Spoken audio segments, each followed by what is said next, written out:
Good morning everybody, welcome to our channel Vidik Sarathi. Vidik Sarathi channel पर हम all India bar examination के old question paper discussion कर रहे थे, जिसमें हमने सुविधा की दृष्टि से प्रत्येक पेपर को 10 भागों में बांटा था। प्रत्येक भाग के लिए एक वीडियो होगा।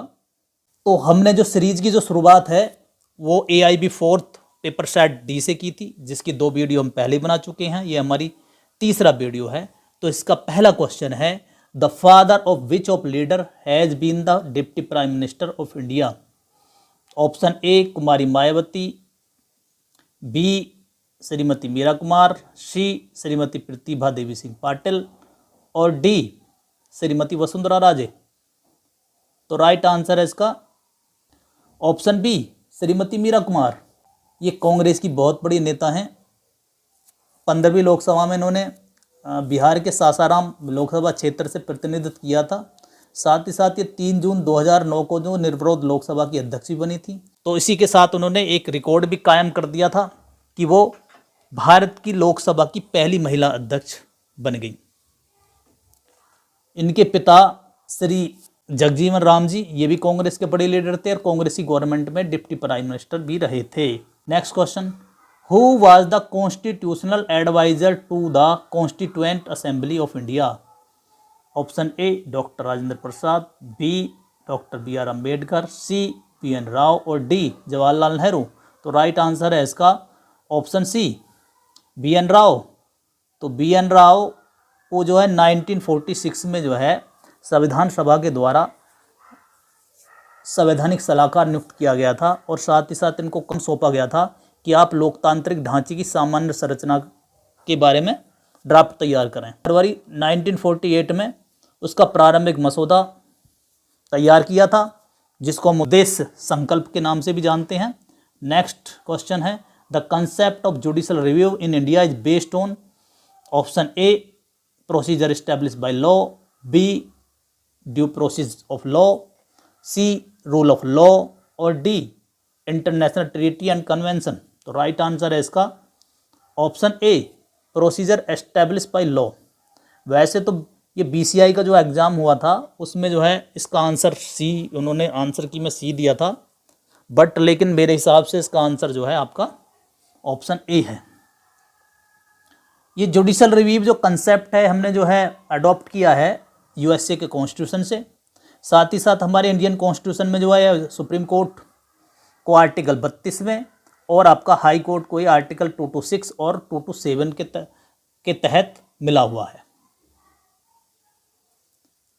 नेक्स्ट क्वेश्चन है आपका, protection of environment is a, option A constitutional duty, B directive principle, C fundamental duty और D both B and C. तो इसका राइट आंसर है आपका ऑप्शन डी बोथ बी और सी। तो 42वें संविधान संशोधन के द्वारा हमारे कॉन्स्टिट्यूशन में 48A और आपका 51A जी को जोड़ा गया था। 48A डायरेक्टिव प्रिंसिपल का पार्ट है, 51AG जो है आपका फंडामेंटल ड्यूटी का बात है। ये दोनों ही आर्टिकल जो है एनवायरनमेंट को प्रोटेक्ट करने का काम करते हैं। Next question, the item education belong to the? Option A union list, B state list, C concurrent list और डी रेजिड्यूरी सब्जेक्ट। तो इसका राइट आंसर है आपका ऑप्शन सी कंकरेंट लिस्ट। तो हमारे कॉन्स्टिट्यूशन में 3 सूचियाँ दी गई हैं, एक यूनियन लिस्ट है, एक कंकरेंट लिस्ट है, एक आपका स्टेट लिस्ट है। इन तीनों सूचियों में सब्जेक्ट दिए गए हैं। जो यूनियन लिस्ट है उस पर आपका सेंटर कानून बनाता है, जो स्टेट लिस्ट है उस पर स्टेट कानून बनाता है, और जो कंकरेंट लिस्ट है उस पर आपको बोथ गवर्नमेंट कानून बना सकते हैं, सेंटर भी और आपका स्टेट भी। नेक्स्ट क्वेश्चन है आपका, while interpreting the phrase equality before the law contained in Article 14 of the Constitution, the Supreme Court constantly maintained that equality means? Option A absolute equality among the human beings, B equal treatment to all persons, C among equals the law should be equal and should be equally administered और D both B और सी। इसका right answer है option C. तो हमारा जो article 14 है इसमें 2 terminology का यूज किया गया है। पहली टर्मिनोलॉजी है इक्वलिटी बिफोर द लॉ जिसका हिंदी में अर्थ होता है कानून के समक्ष समानता। ये ब्रिटेन से ली गई टर्मिनोलॉजी है। दूसरी टर्मिनोलॉजी है हमारी इक्वल प्रोटेक्शन ऑफ लॉ, जिसका अर्थ है आपका हिंदी में कानून का समान संरक्षण। ये टर्मिनोलॉजी अमेरिका के संविधान से ली गई है। Next question, the number of fundamental right available in constitution. Option A 6, B 7, C 8 और डी 10। तो इसका राइट आंसर है 6। हमारे कॉन्स्टिट्यूशन में जो है, जो मूल कॉन्स्टिट्यूशन था उसमें 7 हमारे फंडामेंटल राइट दिए गए थे, जिसमें 44वें अमेंडमेंट के द्वारा हमने 1978 में जो है एक जो हमारा फंडामेंटल राइट था जिसको हम संपत्ति का अधिकार बोलते थे, वो उसको फंडामेंटल वाली लिस्ट से बाहर कर दिया। तो अब वर्तमान में जो है 6 फंडामेंटल राइट है। Which one of the following fundamental right was described by the doctor Ambedkar as the heart and soul of the constitution. Option A right to equality, B right to freedom of religion, C right to constitutional remedies और D all of the above. तो इसका right answer है आपका option C, rights to constitutional remedies. जो constitution है उसका article जो 32 है, ये अधिकार दिया गया है यदि किसी सिटीजन का, किसी नागरिक का फंडामेंटल राइट का वायलेशन हो रहा है तो वहाँ से वो उसके लिए रेमेडी प्राप्त कर सकता है आर्टिकल 32 में।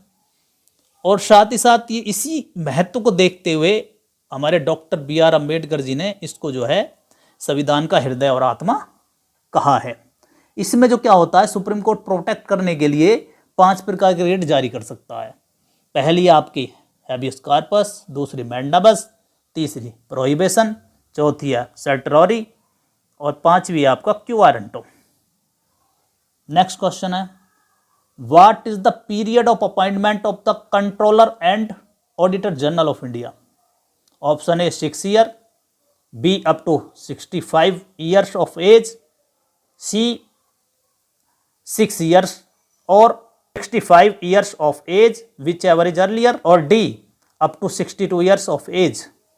तो इसका राइट आंसर है आपका ऑप्शन सी, 6 ईयर्स और 65 years of age whichever is earlier.